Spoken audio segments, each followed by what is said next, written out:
নমস্কাৰ বন্ধুসকল যে ফাৰ্মাসী কাউন্সিল অফ ইণ্ডিয়াৰ পৰা যেটো নোটিফিকেশন জাৰি কৰা হৈছে বুলি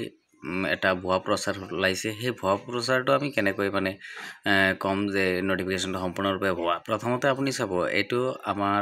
যে ফাৰ্মাসী কাউন্সিল প্ৰথমত যেটো পাইছে pharmacy council of India certified under the pharmacy act ইয়াতেও সেম একে লিখা আছে কিন্তু এটো কালাৰটো চাইছে আৰু এটো মোবাইলে স্ক্যান কৰা এডিট কৰা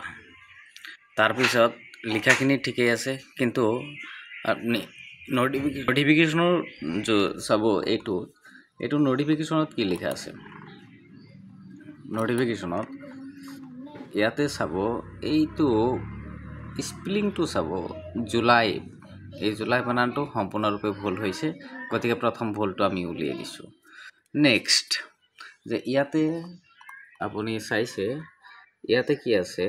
ইয়াতে ৰেফাৰেন্স নম্বৰ কিবা কিবি থাকে সাৰ্কুলাৰ ইয়াতে একো হোৱা নাই একো দিয়া নাই যিকেইটা নোটিফিকেশন পাব গোটেইকেইটা নোটিফিকেশনত আপুনি এইবিলাক পাই থাকিব স্ট্যাম্প মাৰা ডেটবোৰ কিন্তু ইয়াতে কোনো ধৰণৰ স্ট্যাম্প মাৰা ডেট দিয়া হোৱা নাই